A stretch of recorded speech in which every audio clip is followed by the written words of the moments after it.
There's someone with a quarter of your brain cells making $1 million a month. That's the reality. There's someone that's half as intelligent as you, that works half as hard as you. And that's the opportunity. The people that came from the disadvantaged background, their businesses were much more successful than people that came from a prestigious background. I boil it down to people don't need resources. They need to use the resource that they have better. I've had like a really bad upbringing as a kid, and a lot of it for me was kind of getting away from the life I didn't want to live. And that's something that I never want to go back to. So that's enough to get you up off the ground. Learn sales. It's the only thing that matters. Everything else is bullshit. I genuinely believe that the opportunity that we're in is not going to be around forever. So I truly believe that you kind of get 2 or 3 major swings in your life. And when you see it, you gotta go for it. You really gotta go for it. Darren Lee, welcome to the Dreamland podcast. I want to dive right into this because I was literally talking with Ryan last night at dinner. I'm like, one of the things that fascinate me most about you is you've got multiple successful companies. You're doing like multiple millions a year. And you've just dived into a new company, Aura, which is all in the AI space. I would have thought, so before I sort of dive into everything else I want to ask, I'm like, I would have thought you doing all these other things, you would just keep focused on this, but now you've dived into a new company. It's all in the AI space. So before we kind of go down that conversation, what is Aura? Why now? Break it down for us. The number one reason why people don't scale their business is because of sales. They're not able to systematically actually grow their business based on their sales process. So what happens is, let's just say many of your listeners might have agencies, coaching businesses, freelance businesses. Each and every one of them struggle with sales. When they finally solve the problem of learning how to sell, the next biggest bottleneck is making more sales. If you are selling your offer, your product, your service, and then all of a sudden you got to do delivery, what happens to the sales process? It falls apart. Immediately, the next issue is managing your sales. So what happens is everyone teaches you skills online, teach you sales. You teach sales, you give people the fundamentals.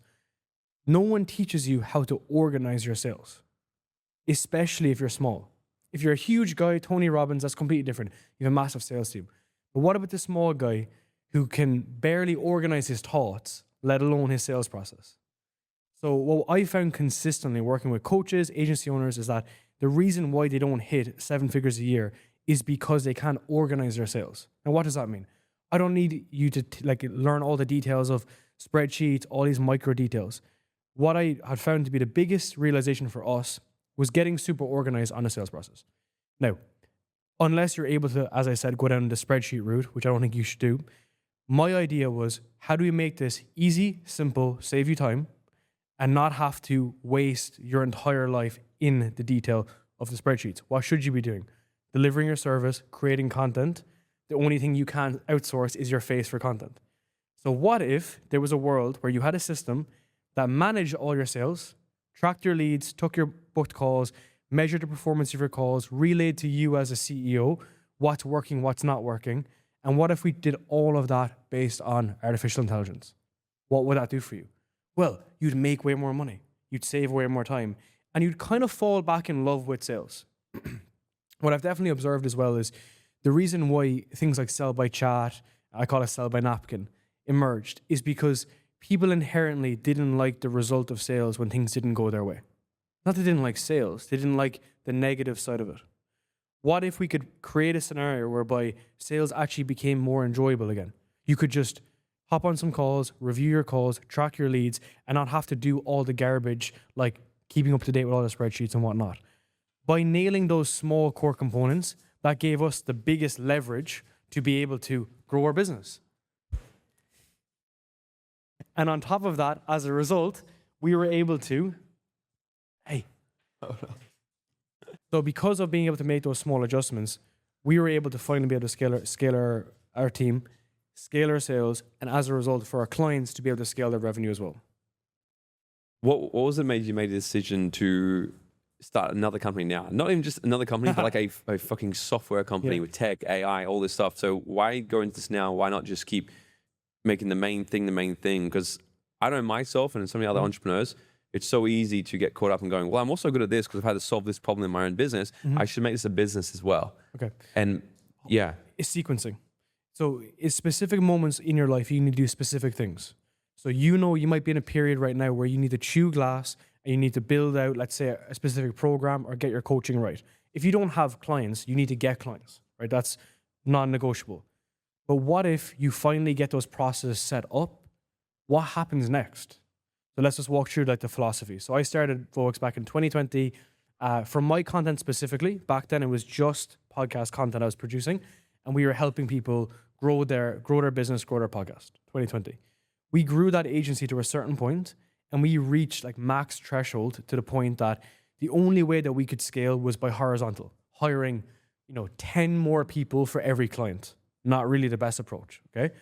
So the signal that came back was that to get an extra 10% revenue a year, we'd need to put in 90% more work just to get that small uplift. So we introduced a new product, which was our education back then.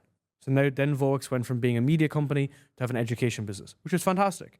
We pushed that really, really hard. So for the past 4 or 5 years, we've been pushing that very aggressively, got to multiple 7 figures a year. But through that process, a few things happened.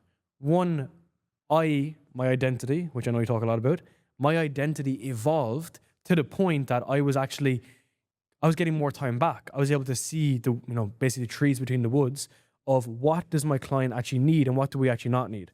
So do I need to be on all these calls every single day? Absolutely not. I need to build the systems and the processes which allowed us to get the result. So now what happened at that point is like we're getting better results for people with me having less of an input. What happens next? Well, I buy back my time. I have more time to be able to work on higher leverage things that, guess what, contribute to our core business. So for me, it was like the bleeding neck solution. And I always talk about the bleeding neck problem and like, how do we really solve that bleeding neck offer that I found even on our own clients was sales. Like we've even been working on the sales process and it's an absolute mess at the best of times. So I look at this in terms of two sides. It's like, which is a distraction? And it's pure distractions out there completely. If I went into a random industry, or what's complementary to my core thing. So Vox it'll always be a client-based business. We're bringing clients in. We're helping them get to the next level with their business. What if we have adjacent services, products, services, software that complement the main thing? So to make this tangible, right? If you currently right now, you run like an agency and you're helping people produce their content or whatever, what can you do around the corner that will improve your core thing? So maybe you might help them with ads. You could help them with creative. You could help them with sales or copywriting, but never get stuck in one specific vertical. And I think that's the main reason why they don't actually grow in the end. It's because they're very caught in their own way. Does that make sense? They're not looking at like the opportunity. Now, I completely agree with you. A lot of it can be the girl in the red dress, but there needs to be a point whereby you evaluate case by case, like, is this actually an opportunity to get us to the next level or is this a distraction?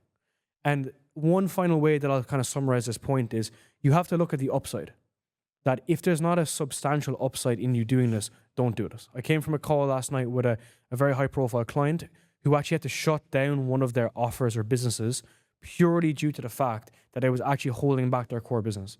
They were making around 3.5 million a year.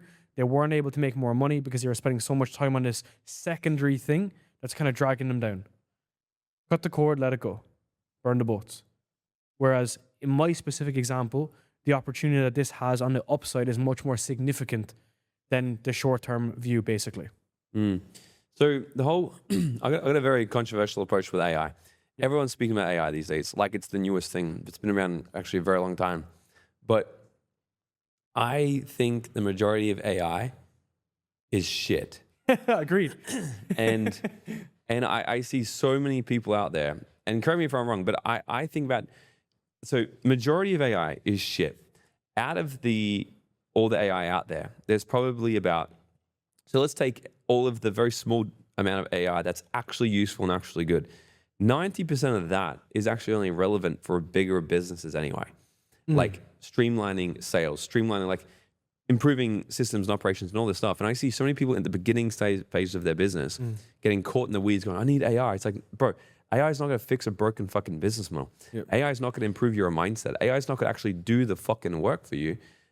So I'm curious to know, with your AI, with Aura, how is this different from the other ChatGPT in a wrapper AI crap we've seen out there as well. How is this different?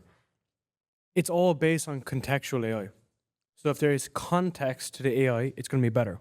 If you have generalized AI, which is what ChatGPT is, of course you get a general response, right? It's like looking at someone as an example of like a broad business coach. It's like, what do you actually help them with? Absolutely nothing. It needs to be highly contextual and based on core frameworks. So let me give you an example. You know, where specifically, what we're doing is we're tracking their sales, we're automating their sales process in terms of, are they booking calls, are they closing calls, what's the actual process? Then the goal is to be able to review your individual context of your business. So let's just say, take my example, we help business owners scale their business. Well, what if the AI knew every single detail about how we help people? The context, the product, the service, the client calls, the sales calls that do well, the sales calls that do badly. And what if we can build reporting based on that context window? What happens as a result of this is every time you use it, it actually gets better versus ChatGPT, which like resets. It's like a brain that resets, right? So it's almost like at this point whereby, yes, it's based on historical data, but if we have more very contextual AI, that's where this actually takes lots more orders of magnitude. That's the first thing. That's actually on qualitative data. So what that means is anything that's written, text-based, that's qualitative. So that's where you would take something like ChatGPT and make it better, as an example. Quantitative data is a complete different ballgame. So for context, what we went to build was we wanted to have one sales solution that had everything integrated, even from how you booked your calls. That's a very important point because us as a sales company and you as the person who's selling your product or service, if we have every piece of data based on your performance, calls booked, set, shown, no shows, junk calls, wrong leads, right leads, one call close, two call close, total revenue, payment on the call, payment off the call, payment failure. What can we do? We have the best data points to report back into you what to do next. It's like an AI sales manager. 100%. That's the whole tagline. Because the logic is we don't want to argue with subjective data like qualitative data. We want to use quantitative data to give you the right insight into knowing what to do next. If your close rate is 30%, that means 3 out of 10 people close. But if Johnny's close rate is 18% and Sarah's is 42%, what should we do next? The thing with this is you don't, as a founder, have time to do this. I run my own company. I have a sales manager who runs my sales team. Back in the day, a sales manager would spend 10 hours a day reviewing sales calls, like actually watching sales calls. Like, The issue with that is obviously it's hyper unscalable. What you actually need is you need biomarkers. If you go to get your blood test, it'll come back and say your HC1AC is high, your cholesterol is high, your LDL, HDL is high. That's an indicator that you need to do something, just like your sales performance. If we know that booked calls has changed from Q1 to Q2 by 42% in the negative, that's a pretty big problem. You don't know that unless the data is ready to go continuously. Now, one issue is having the data, which is actually what we try to solve initially. Second issue is reporting on that data, because it's kind of like if you just give someone a spreadsheet back in the day. I don't know, did you ever work a 9 to 5? But back in the day, you'd have a huge spreadsheet and they would say, analyze this, come back to us some financial data. If you don't know exactly what to do, you're never going to get this answer that you need. And we're in the actual market of answers, not in the market of putting all the data together. So you got to think about this. Even if you're small right now, and I'm going to give you like very tactical feedback and advice to people. If you're small and you're booking like, let's just say, for example, you're running a coaching business and you're booking 5 calls a week, 20 calls a month. If you don't know what's going on, you're obviously going to do not as well as you should. But if you're able to even analyze that, what's going to happen? Consciously, you're going to start booking more calls. Consciously, you're going to work about your close rate. Constantly, you're going to look at things and be like, oh, I wonder, can I make this better, this better, this better? This is why the first step of trying to lose weight is tracking your weight. If you hop on a weighing scales every single day, you will inherently lose weight because you're not going to pick up the muffin. Why? Because you know that you were 79.4 kilos last night and you're 80.4 the day before. So you're going to consciously make decisions. That's on the small guys. On the big guys, it gets more and more complex as bigger as you get. You know, we book anywhere between 100 and 300 calls a month, right? On a good month, we might book 300 calls. That level of complexity is incredibly difficult to scale. And one of the first things I said in the beginning of this podcast, which is it boils down to the level of your success is your ability to organize operational complexity at scale. So if you're really cranking and your business is growing, if you can't organize that operational complexity, you will quit. Like you will slow down. You'll feel overwhelmed. You'll feel stressed. There'll be something that's just gonna go in your process because the core issue is the system. And we don't want you to be a data engineer. You don't need to do that. You don't need to use Zapier. You just need to keep it simple. All right.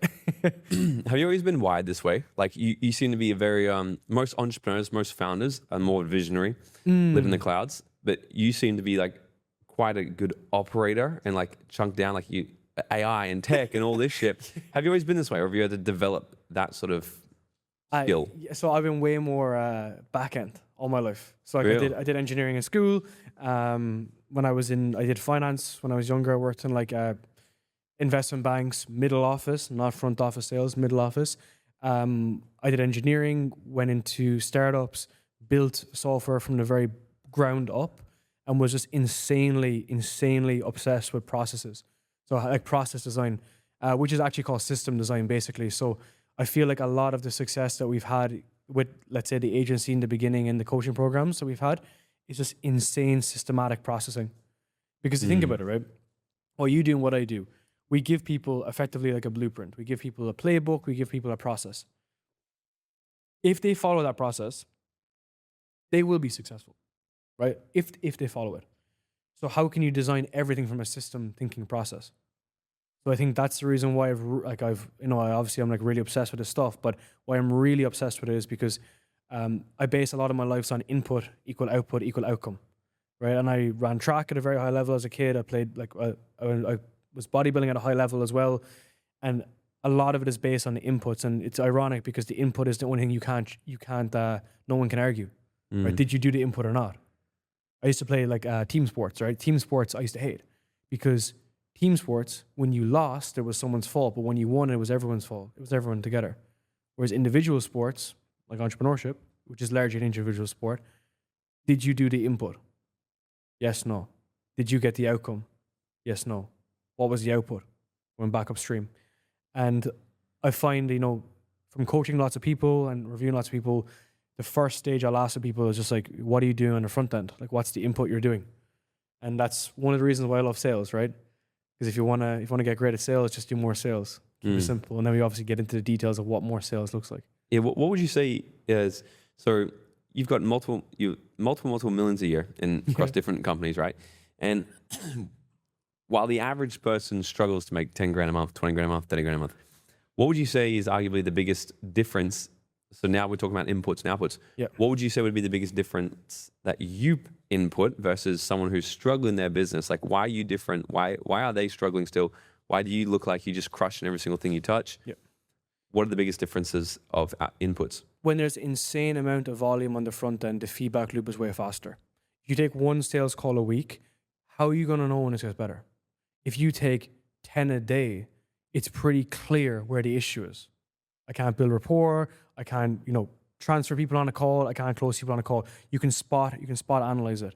So I'm much more in the camp of just go fully 100% at something similar to you, man. It's something I've learned from you immediately. I always say to people, what I was so impressed by you in the beginning is like the amount of speed and ferociousness you go at it, and knowing that that's basically an ongoing pursuit. Like you don't quit with things. Stick with it. You like some things, you don't like some things.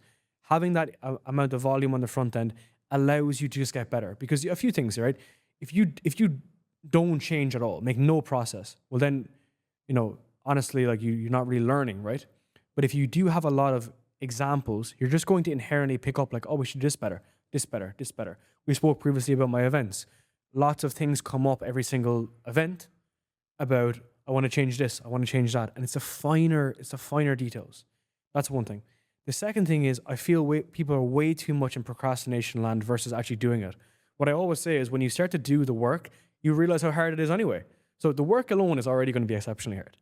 But when you're thinking about doing the work, procrastinating, mentally ruminating, all that kind of stuff, that is actually way harder than getting out there, chewing some glass, and getting some negative feedback from the world.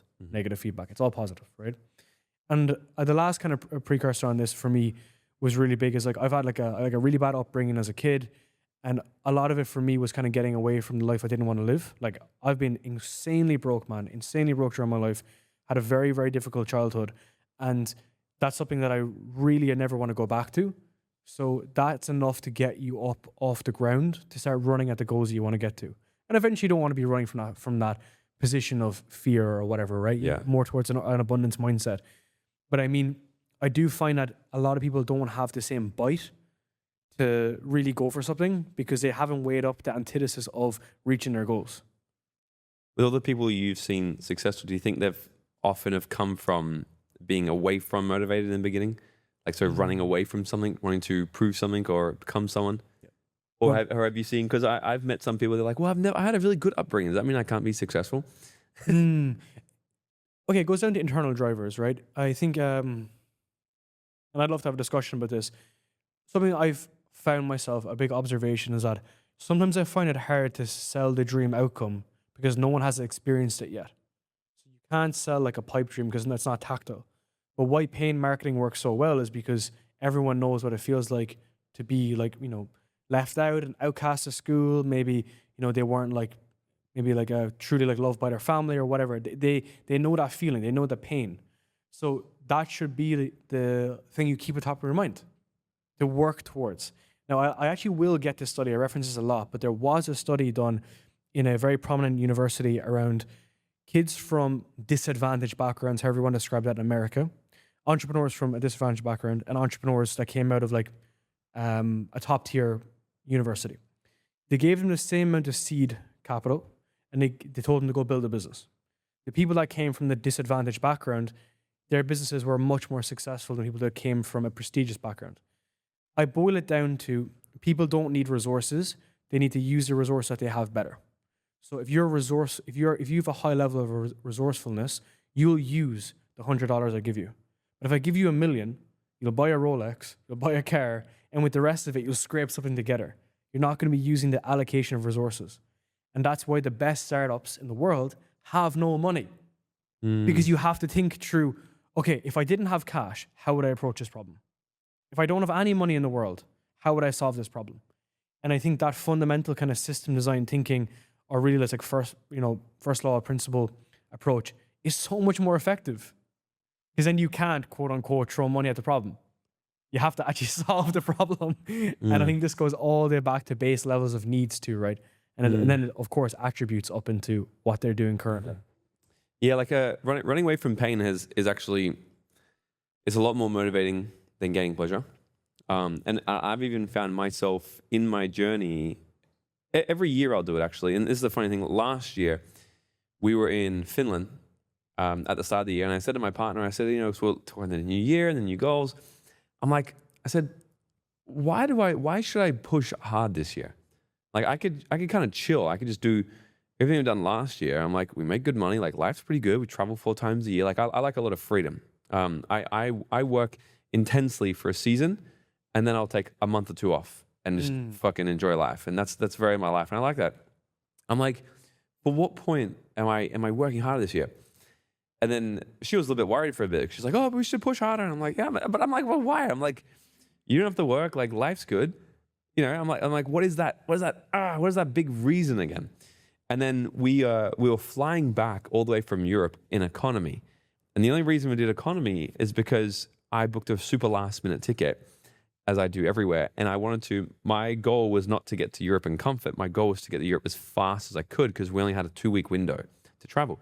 So to go all the way to Europe, all the way back, if we traveled first class, it had to be through Dubai with a layover and all this shit. Or we could do some fucking shit-ass flight as fast as we can to Europe.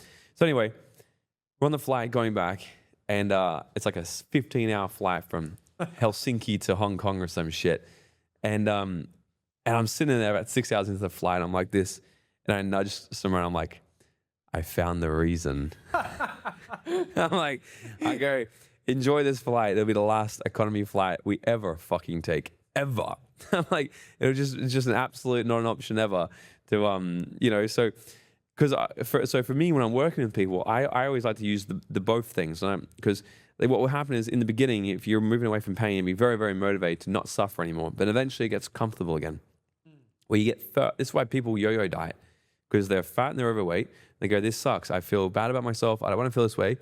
They lose enough weight. They get farther enough away from the fire or the pain where it doesn't hurt anymore. Then they go, they get complacent. And that's why they don't keep pushing forward, because until life gets shittier enough again, they go, and they go back again. That's why a lot of people don't grow their business. They don't get out. They don't get healthy and in good shape, because they'll get just comfortable enough and come back, because they don't know how to switch it and become towards motivated. So what I do with people is I'll use both to my advantage. So every single year, I'm like, okay, what's the new goals? What's the new pleasure? The new outcome? Like, let's get to this new thing. So for this year, I'm like, I want to build a home in Bali. Which, we've got to do it in cash. You can't get lending here. So it's a fucking lot of cash. And, but then I always ask myself this question, like, what's my why? And everyone's like, what's the why? It's like, it's been thrown around forever. But I break it down like this. I'm like, what hurts you is what why stands for. So every single year I will write down again a list of things that hurt me now. I'm like, what's that nail? What's that agitation? What's that pain? What pisses me off? So for me last year I'm like, why did we fly economy? Like I could have flown first class through this fast track, but it would have cost a fuck ton. So for me, I was like, no, I'm doing economy, right? So I'm like, the pain was, I want a $20,000 plane ticket to feel like a $2,000 plane ticket. So we're going to make more money. So it looks like that. So I'm curious if you've ever done anything like that before as well. Like if you get the new levels, like how do you keep convincing yourself to keep working so hard, to keep going when last month you said you did like $500,000 or some shit, like you're very profitable. You do. Why? You live in Bali. Why do you keep going and not just be like, I'm going to take a fucking month off and go holiday and chase waterfalls with my partner? There's someone with a quarter of your brain cells making $1 million a month. That's the reality. There's someone that's half as intelligent as you, that works half as hard as you. And that's the opportunity. It's because in the space that we're in, that your viewers are in, my audience as well, is that a lot of guys have hacked it together that have done insane things in their business. And that is the opportunity. Because I genuinely believe that the opportunity that we're in is not going to be around forever. We think it is. Like we genuinely think that the way it is, the way that it's done, is going to be like this forever. And we can see how we used to learn the skills, we put out some content. I don't think that opportunity is going to be around forever. I think we need to utilize the time that we have. There will be a different wave, and the best entrepreneurs, yourself included, will make the adjustments. But I mean, when the good times are good, man, you got to make the most of them, because they're not always going to be here. So I truly believe that you kind of get 2 or 3 major swings in your life. And when you see it, you got to go for it, dude. You really got to go for it. And as long as it's aligned to what you want to do as well. And like, that's like alignment, right? But like, I've built things since I was very, very young, man. This is all that I've enjoyed doing. If I wasn't doing this, I'd be out partying, right? So, and I've said goodbye to that life many years ago. I know myself. I know what I enjoy. And I feel like that if I found this opportunity that we have, you have to go all in on it, man. And that's what kind of holds you back the most in terms of, or like, well, to be honest, doesn't hold me back. What I mean is that's the thing that plays on my mind is these are windows of opportunity. And if you're not going to take them, somebody else is going to take them. They will. And they're going to come up behind you. This is where competition is good, right? I've seen this happen over and over again. And I felt, let's say, take a step back, a few things. Like back in 2021, when we really called, you'll find this quite interesting, we were one of the first companies to do video podcasts. We went all in on video podcasting back in 2020, 2021. And we used to get so much hate for it. Podcasts are audio, it's all like this. And I was like, nope, YouTube, I've gone fully into video. We went all in on that. Likewise, in 2022, 2023, I would say we were one of the first companies to focus on content to get leads, not likes. Right? So focusing in on that to use content to make money versus doing it to like build a social media account. Super early on this. And then likewise, the angle we're going at, for the market we're going at, for the niche we're going at, is very rare. And how do I know that's true? Is because the guys that are further on than you are hacking things together. The guys that are behind you still don't know how to figure it out. So the whole kind of market equalization just hasn't happened. Just really, really hasn't happened. And, I respect it. Like, if you want to take some time off, take some time off. But I feel, enjoy the fruits of your labor, which you've done, man. You've done some insane events. Before I even got to, meet you personally, I knew of your work from multiple different people here. And like, that's great. Like, that's a legacy. But I feel like I'm not there yet, but I'm also not in a position where I want to take that time. I feel like I'm in this window of opportunity and, 29 years old. It's time to go for it. Yeah. And to go for it hard, Have you got a window of, is there a timeline on that? I feel like for things like Voix and, ongoing business, that client engagement, that's a life pursuit, dude. Right? The way the businesses are structured, they don't end, right? I want to be writing books. I want to be running live events in person, lower price events. We run obviously events in person, but they're very high ticket. I want to be doing large events, kind of what you're doing, man, the way that you organize events. When it comes to software, the business is inherently different. One, the capital is so high. Like, our engineering costs are, extremely high. The way that it's developed is differently. So I would love to see, how do we grow this to a 9-figure business? What does that look like? What are the numbers? What are the metrics we want to hit? And we want to do that over a 3 to 5 year time horizon. But that is my actual personal goal. And I feel once you solve a painful problem for a specific user that's easy to find online, you are able to get there. Again, back to your question about being technical, the whole reason why this quote unquote works is because we solve a very extremely painful problem for a massive audience. If you think about the online business space, it's everyone who's not an enterprise or a small to medium enterprise. So a small to medium business is like 10 million a year. It's everyone sub that. Yeah. That's the online business industry. And this is the infrastructure to the industry that allows them to actually grow their business. Mm-hmm. And I think that's where you kind of look at how do you get market domination, is by really understanding what's actually happening beneath the surface. There's the meta and there's the metaphysical, right? And it's what's happening within this industry that's preventing the industry from being a bigger industry. I love it. So I saw somewhere that there was a year you lost over 100,000 euros, hired 60 people in a year, and it nearly broke the business. Tell me about that. What happened? I think in our agency, the agency is very difficult to scale, right? So we spend a lot of time hiring, and a large proportion of what we do and what we teach is about hiring, right? It's building the teams, building the processes. You only do that by going through trial by fire, by really going through the process of bringing in the right people, bringing in the wrong people. I think what I've really focused on the past couple of years is just bringing in excellent talent and eliminating B players. So when you're early, you either have two options. You can buy developed talent, or you have to develop talent. Developing or developed. If you don't have a lot of money, you have to get developing talent, turn them into A players. So we've hired a ton of people. We've really tried to analyze where that is, and it's a combination of bringing in the right talent. So I still to this day really back developing talent. And Magno that you see today, he joined us at a very young age, and I want to put that time into developing talent. Having said that, though, that can really, really pull back your business. So this is where we've hired a lot of people, we cut a lot of people. Can we break this down for a second? So how do you determine an A player versus a B player? Amazing. A players reveal themselves in the first 24 hours. B players whine, complain, and then get cut a month later. The reason being is because an A player will show themselves. They'll go outside of their rule book. I always say, never do what's asked of you, do what's required.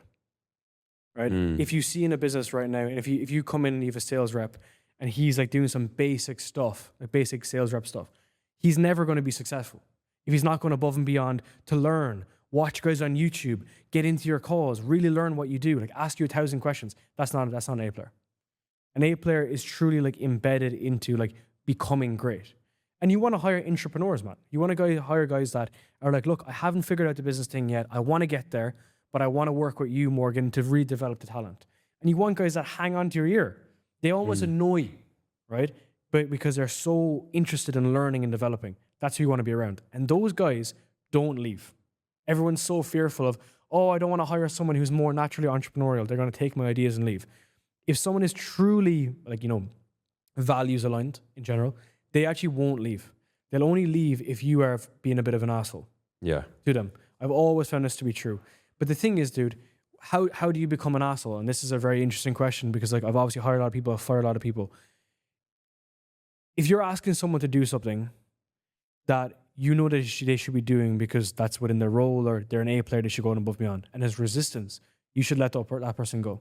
If they're not going to be doing the work that's required, don't even try to entertain them. As Magno says to me, it's better to hold back an A player and they're holding back by the reins than try to get a B player out of bed. It's just not worth it. If we've asked someone to come to the office, they don't come to the office, we get rid of them. Why didn't you show up to the office? You were asked to come to the office and you didn't come. I don't give a fuck what your excuse is. You don't have an actual excuse. And I see this over and over again. And the thing is, talent isn't scarce resource. People are in abundance. That's what it is, like 8 billion of them. So you can get people easily, but you can't get talent. And that's why, from working together, you'll know that I'm crazy on creating a hiring engine. So what a hiring engine is you create a process to bring in talent into your company. Part of that is your brand, right? A lot of our best talent have come from my brand. When I put up a job post, someone says, hey, like I followed your podcast back in the day. I love what you guys are doing. I really want to learn. Can I come in and learn from you in any capacity? So we create an internal engine. That internal engine has to always run. We get around 200 to 300 applications a month, fully organic, and they're generally to work for you? To work for us, and they're generally, for the most part, just all organic. So people that actually love us. What is your hiring engine? Is this something you have happening all the time? Always. How does it work? We have a Slack channel. We have a Typeform. We have different roles that they come in Typeform. So editor, EA, closer, setter, engineer, whatever that may be. They'll hit those. They'll go through a different flow in Typeform. Mm-hmm. Then they'll apply. It'll go into hiring, and then we screen them. But like, are you putting this out in emails every week or something? Or? Combination of LinkedIn, Instagram. We might even run ads for it if you want to. You could run retargeting ads to your audience. Anyone who follows you that'd be interested in head of client success. Great example. Any coach that wants to come work with you, so we're hiring a coach to work with us. You have to be a coach, obviously, and you enjoy the brand. Someone's like, man, I came to one of your events. I've had this coaching business for a while. I'd love to come work with you. And one thing that I found really interesting, and for context as well, before we hired a ton for Voex, I used to work at the fastest growing startup of all time in the UK, and I used to hire engineers. So I know this to be true for multiple domains. The biggest thing, to be honest, man, is you want to pull people in that are already behind the mission. You don't want to be trying to motivate people to do shit. You need to bring them in consistently. You need to ramp them, and you need to understand that they're not always going to be around. Okay, so this is where we started to hire in groups, 4, 6, 8, 10. We're literally hiring 15 sales reps right now. 15. And I can't even get the amount of throughput through the funnel, the hiring funnel, to get that volume. Because you think about it, man. You're married, right? You're engaged, married? What? You're engaged, right? Engaged, yeah. Engaged, okay. So I'm married, right? To find my wife involved many years of me trawling through random places, right? And it's life experience. Yeah. I lived in London, a big city, metropolitan city. I lived in Dublin, lived in a few different places. You have to have that exposure to find out what you like, what you dislike, try some things to not try some things, to eventually find your partner, your lifelong partner. Okay, so we take that as an analogy. It's the same as hiring. Mm-hmm. If you pick the first person that comes through, you're screwed. Yeah. And I think that happens when you're developing talent. You're like, okay, I'm going to figure this out with this person. But we're not in the business of saving people. So it's 100% something I recommend. People that are very small, I still do the same thing. I just recommend you get this up and running, and you just constantly have this kind of wheel running, and you're gonna find your A players. I love it. I made a decision a while ago. I would rather hire an entrepreneur than a non-entrepreneur. Well, the intrapreneur is kind of who you want, but hire an entrepreneur, hope that they're an intrapreneur and they never leave. But I made this decision a while ago because we were looking through. I think I had a conversation with my partner, Simona, and we looked at a few people. I said, this is a fucking entrepreneur, this person. She's like, oh, but they might leave. And I said, but I would rather have an entrepreneur work for me for a year than someone who just wants a fucking job stay with me for 10 years. Yes. I would rather have someone who's a fucking savage who'll rip shit apart and create so much in 1 year and then leave than have someone shit an average for 5, 10 years and want long service leave after a fucking decade. And the double tap on this, a point that I really want to emphasize, and this is something that a lot of our clients really struggle getting their head around. When you're going to pay someone, you have to realize that the money is only a piece of the puzzle. Many people will work with you with nothing to do with money, right? Anyone who's in Australia should want to work with you that's young. You're an established entrepreneur, you've chewed glass, you've been through the ringer. If I was 18, 19, 20 years old, I'd be knocking on your door, being like, dude, can I make you coffee? I fucking make you coffee. Just to learn the skill from you. I'll never forget the first startup I worked at. I came back from living in London, tail between my legs, hated investment banking. And there was a startup called New Arca. Great company, funded from a company in Boston. I messaged a guy on LinkedIn saying, give me a job, I'll do it for free. I want to learn how to build product, I'll do it for free. He was like, come into the office. I didn't go to college. I went into the office and I was like, fuck college. I don't even need it. I'm a dude. I was like, I don't even need the end of it. I'll finish it. It'll be fine. Give me a job and I'll do it for free. And he was like, let's go. I worked 9 to 5 in this startup. He ended up paying me about €2,000 a month, which was great. I ran all the business analysis for them. And then I did university in the evening. Like, that's what you want. And I learned exactly how to build product. I learned how to work with engineers. I was 19, I was 18 years old at the time. It was absolutely amazing. And this is the thing, it's like, if you don't know what to do in your business, figure this out, figure out who you can work with, who you can partner with. We always say this, like I say to my own sales team, absorb as much as you can from me. So some people really value being able to sleep at night and not worry about the software exploding. Some people value, a structure and then freedom. Be able to work, like we have some of our client success managers that are based in Cyprus, and they're happy. They're happy with that process. They're happy to be have their own time and freedom. Does that make sense? So people really struggle with this. They're like, oh, they're only going to make like $3,500, but it's like, yeah, that's great to someone who doesn't want to have a business. Yeah. And then eventually they'll be at that point. So back to everything, the destruction year, the 60 people you're hiring. I kind of cut you off and segue this whole thing of A plays and B plays. What else was happening? Like, what was so I can imagine hiring 60 people would break a lot of shit. Yes and no. Like, I think on process first, to take a step back, there's 3 stages. Look at this. There's people, process, product. Our product was a service, and then it was an outsourced sales agency. So we have an outsourced sales agency attached to it. That is going to require a lot of burn, right? We have a content agency, sales agency, and back in 2020, we were running an outsourced sales team for many creators. That's going to happen. Is the process defined? So that was what I really wanted to work on, which is, can we have a repeatable way to deliver the service, get client results, and then close for them as well, because we were running the sales for them. And then lastly is people, right? So if you don't know where your issues are between people, product, and process, it's usually a people issue. If you do have the right people in there, are they in the right seats, doing the right thing, and do you want them to be there? It's most important. It's from traction. And I think that was where I really tried to survey, right? I actually said this in the beginning. The reason why we scaled into info was because the product reached kind of a cap. I wouldn't say it's a cap, but it reached a type of cap. Then we had the right processes, and then we had the right people. And that's how we kind of move between the 3 different verticals. And that's the same to this day, man. Is your product truly scalable? How did you lose the money in that year? Just hiring. Oh, okay. Yeah. It's just from bad hires. Hiring, bad people, and so on and so forth. Unpaid invoices. All the jazz. How, through rough number, how many people do you think you've hired in your years? Oh, man. Well over like 150. Yeah. Definitely. So what has been the biggest lessons you've gotten from the hiring process and getting the right people to work with you? Never trust what someone says. Watch what they do. Yeah. So I think, we talk about this a lot, me and Magno, because we do perpetual hiring. So I truly believe like the best companies can hire in perpetuity. So they're always hiring. They're always bringing people in. And I think what I want to do is I want to do a few things. I want to establish credibility with them so that they are what they say they are. They're able to do what they say they can do, which is a technical interview. The second side of it then is the culture interview. Can you fly from Gold Coast to Finland next to this person in economy? That's the next question to answer. And if you can do 2 of those, then you can go to war with that person. And then we always put them in for a trial. So number one is skill. Are they actually good at the things they say they can do? Technical interview. And you said the second one is culture. Culture, 100%. Why that question? Can you fly from here to Finland? It's the ultimate test. Why? If I was sitting next to you from Gold Coast to Finland on a 15-hour flight. Oh, if I was sitting next to you. Okay, yeah. Sitting next to that person, can you stay sitting next to that person on a long haul flight?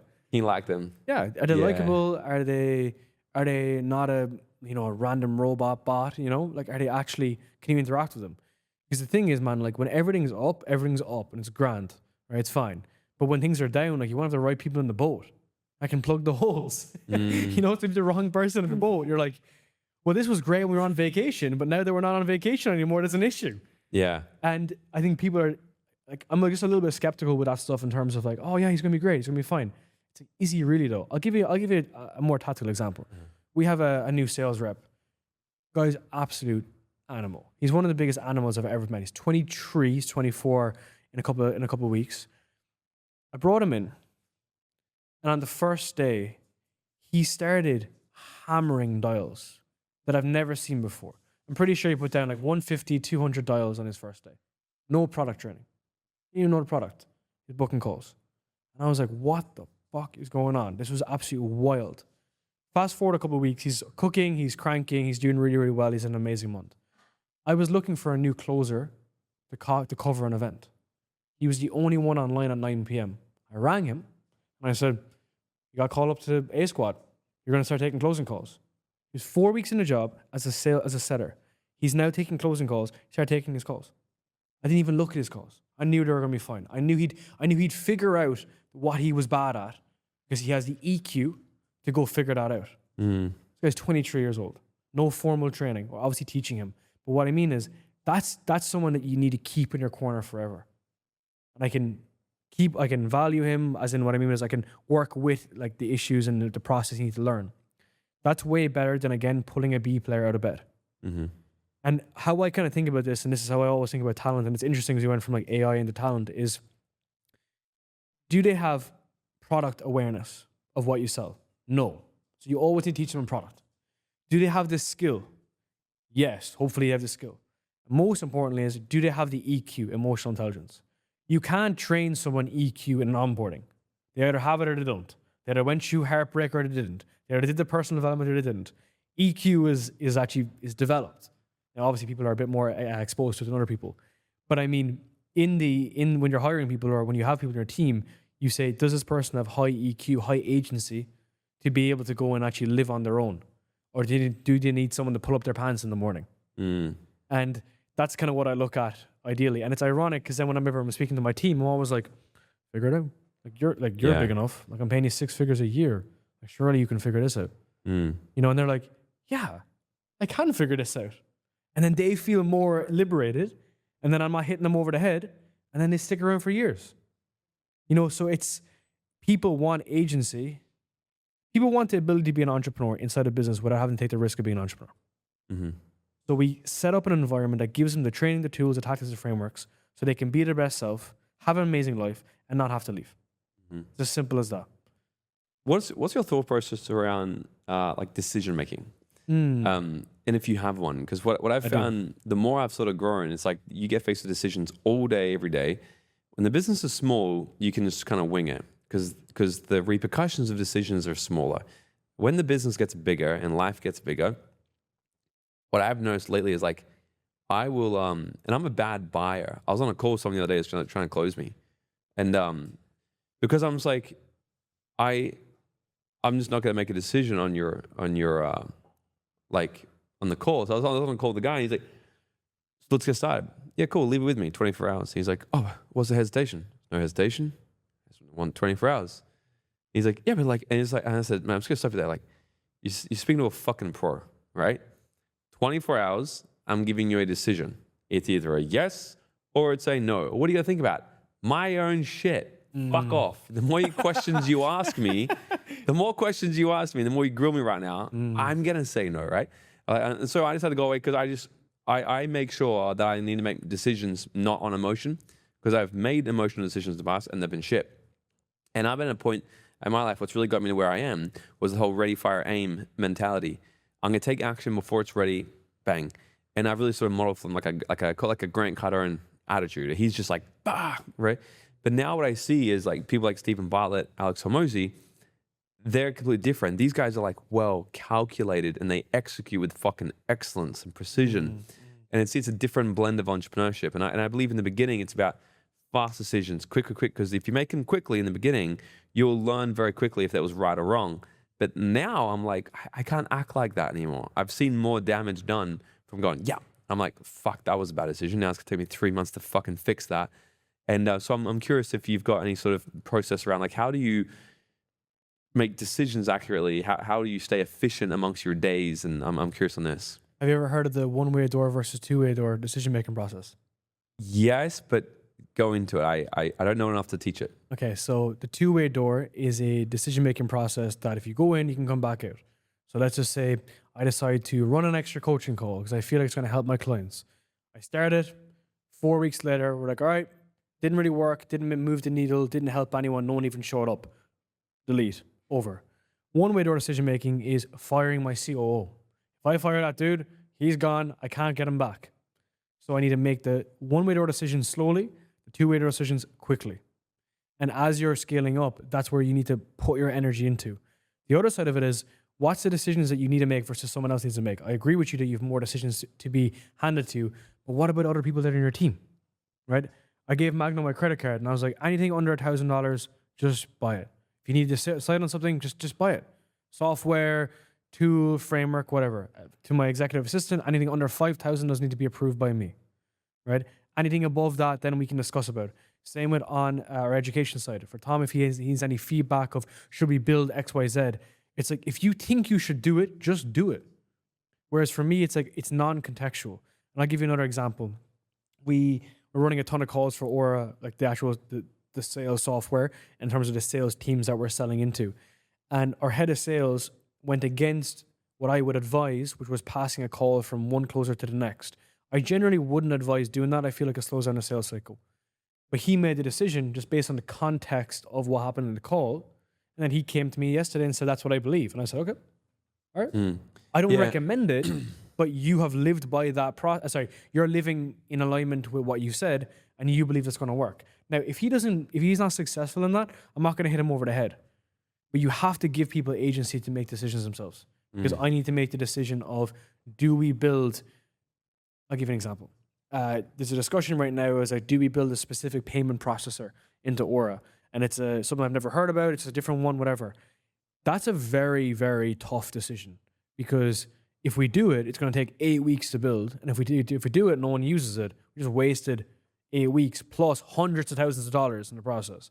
So let's slow down and look at some market data and see how much value this will bring or not bring. Does that make sense? Yeah. Who's been the biggest mentor or coach to you, or even like a book or something that's helped you in that context of like building, leading teams, decision making, management? Have you ever read Category of One? No. So, forget his name, but Category of One is a fantastic book about how to become like a category king effectively, or become a real thought leader, as you would put it, in a specific industry. The first chapter of the book is a decision to go. And it says, before you read the rest of this book, you got to make a decision. Do you want to stay where you're currently at? Maybe go on vacation. There's nothing wrong with that. But do you want to stay where you're at and like live out that life? Now, live all the consequences to that as well. Like maybe you're making $1 million a year, which is amazing. But do you want to stay there or do you want to go? If you made the decision to go, all the shit that comes with it, you got to be ready to embrace. Hiring, firing, lack of processes, client complaints, client feedback, refunds, requests, whatever that may be that might come underneath there. That is a deliberate decision. And if you don't make that decision, like if you don't commit to it, then you're screwed. So I think why people get really disgruntled is because they follow someone else's path without actually deciding that that's their decision. One of our clients in Apex right now, the woman really wants to grow, but I'm not really too sure, does she want to grow? So I just said, let's chat about next week. Let's look at like what actually is that North Star. Like, what are you looking to achieve? as I said, like our goal is a 9-figure business. So a 9-figure business, what do? They hire in tens.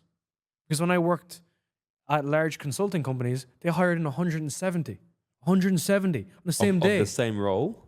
I know different roles. Okay. 170 people in one day. It's like, fucking game are they playing? So it's like, what game are you playing that you've deliberately committed to? And then kind of backfilling from there as a result, you know? And I think that's part of like how you actually grow, right? Like how you actually going to get to the next level. Like, yes, it's great to have a vision and a mission and stuff, but like, what's the day-to-day shit, you know? And then someone who's been a one-to-one mentor to me that has helped me a ton is Iman Gadzi.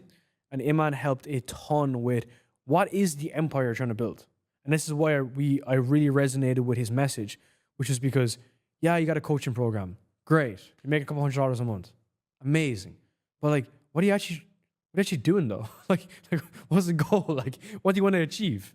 And that's where I really resonate with his mission of like the empire building, which is like you use that money to invest that money into bigger plays. You look to see what other things you want to do with your life, look to see what other things you want to achieve. And I worked closely with those guys across their events and everything, which was it was actually a huge unlock. And I think I don't give him enough credit. And I think people usually hire mentors and don't give their mentors enough credit. And that's why I really want to actually kind of emphasize this point, is because working directly with them allowed us to actually literally triple our business, double our business, one or the other. Who was that one? With Iman Gadzi and their team. Yeah. And I think the biggest thing is the identity, right? He was a normal dude and he's gone on to be like James Bond, right? That identity he had to adopt. And then also his team are shit hot. It's not him, right? He's an amazing copywriter, amazing head of content, amazing head of operations, all guys that I personally know. And they're great guys. And that's the kind of style that I'm going after, which is why they made 100 million in info before he turned 24 years old. It's like, why would you not model something like that? Does that make sense? It's fucking obvious. You know, it's pretty obvious. And that's the way I think about it sometimes, you know? Yeah. And what's your weeks look like? Do you have any days off? No, never. Never a day off? Ever. I just like to consistently work. So how do you balance with your relationship? Me and Elise work together. We live together. You know, I'm not like a million miles away from home or whatever. We train together every day. We go for dinner. We eat lunch every day. We eat breakfast every day. We eat dinner every day together. We work in the same office together. We train together. Right? If I have to go off and do superhero shit, she usually comes with me. Like if I'm doing tours for the podcast, Elise comes on the tours and does all the camera work with us. You know, and I think we have a very good relationship whereby we have like a professional relationship and a personal relationship. And I think on the professional side, even though we kill each other from times, we actually like what we're doing together. So it's ironic because when I met Elise initially, I was like minus 10K in debt and I had no job or anything. Well, I was just in a shitty job, should I say, sorry. And Elise actually was the one that recommended to me, oh, start a podcast. Oh, you should go work here. You should actually build something and back yourself. So as you know, like a good woman that backs you on the mission grows it forward. And our interests are this. Like I came back from a webinar last night. I sat on the couch and I was like, that worked well. This worked well. This didn't work well. Because we kind of don't have like other interests, right? Like our interests are this. And there's nothing wrong with that. Like I'm not into golf, man. I don't give a shit about golf, you know? And like we have similar interests around health, wealth, and relationships. Yeah. You know, so like we got married young, quite young. Elise was young for sure to get married. And I think we know what we want. And I think what was very interesting to observe as well, especially just looking in at Elise, is that Elise has never been motivated by money. So by making more money doesn't actually impress her, which is very interesting to observe. There's a category of like partners in the world that are actually not interested in the money or what the money brings. They're interested in the person that you are, right? And that's very, very unique. And yeah, you know, we have a good life and everything. And of course that obviously helps. But I mean, that isn't the driving force. And I think that's what's quite interesting.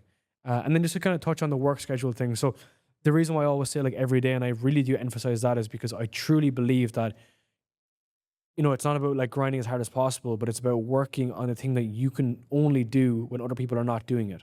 So let me give you an example. We make our best content at the weekend because we don't really have client communication at the weekend. So that allows myself and Magno to rip ideas, concepts, everything at the weekend because there's so much space in our brain. So, I mean, we're always working in many ways, right? And even when I was thinking of an idea for an event, and I had to pull over my motorbike earlier, and I like rang him, and I was like, I got an idea. And it's like, we should always be in that kind of ideation, creation process as an entrepreneur, especially when you're not in delivery mode. Because the way I kind of think about it, I'm a systematic guy. There's only two things you should be doing in your entire life to do with your business, is acquisition or delivery. And the idea with acquisition is that majority of your day should be spent on sales and marketing, and then the rest of the day should be spent on delivery, time zone dependent, all that kind of stuff. When you're not doing one, you're doing the other. So if you're not doing delivery at the weekend, you can put all that time into acquisition. We have all of our content being done at the weekend. Well, not all of it, but the idea of it. And that's allowed me to really think about, okay, what mode am I in? And then also, what is the only thing that I can only do, which is what you said earlier, which is content. You know? So that's the reason why I've kind of like looked at, how do I have an integration of life? Not just an overhaul of work. And look, man, like I love the detail. Like I just love the detail. And even like, that's why I even love like looking at people's teams and sales teams and their content and stuff. Like, it's like, I actually just enjoy it, you know? And in a perfect world, I take my own sales calls if I had the chance. Yeah. I love it, man. So let's fast forward 10 years. Yeah. Where are you in 10 years? What are you actually optimizing for? I think my biggest goal, like long term, is I do want to have like a family office. So I want to be able to self-fund everything myself, to be able to invest in our businesses. I think, you know, but I haven't gone too much into like my real origin story, but my background was in tech, and one thing I really hated about tech was the whole idea of that. But this is back in the day, you weren't able to get access to capital, and I was laughed out of investor rooms at 20 years old trying to build a passport app back then. The first ever passport app, should I say? I still think it was a fucking great idea. Unfortunately, they don't think so. But this is pre-COVID. This is pre-COVID, a passport app, so it was actually a really good idea. Yeah, I've come from the VC world, right? I've worked at these companies. It's always a super shit show. They're trying to go to become a unicorn company, and if you don't become a unicorn company, you go bust. That's the model. I'm obviously against that, which is the reason why we're self-funded. But I do think there's lots of people that need help and support, you know, and they need help and support. So family office, small private equity firm is kind of where I really want to be long term. And then, of course, then helping people as much as possible across like books, you know, events, or free events, or definitely low cost events for people. That's to kind of see the broadest impact. Yeah, I love it, man. So this has been great. Where can everybody find you on social media, and check out Aura? We'll put a link for Aura in the description. So I mean, anyone who's got a sales team should absolutely check that shit out. Anyone who sells a product on the internet. Yeah, product. Yeah. Anyone who wants a sales call. But yeah, Instagram is great, and I think you're gonna come into my world. It's gonna be good to see a lot of helpful videos. Look, I have 1,000 videos on YouTube, amazing podcasts, and I'll have a podcast with you as well shortly. And yeah, there's a ton of stuff there. We've hundreds of hours of free content for people to go in and absolutely break down. I love it, man. So final question. If you were to go back to your 18-year-old self and give him 30 seconds of advice, what would that be? Learn sales. That's it. It's the only thing that matters. Everything else is bullshit. You don't need to know anything else in the world apart from sales. Everything starts and finishes with the sales process. If you don't know sales, nothing else matters.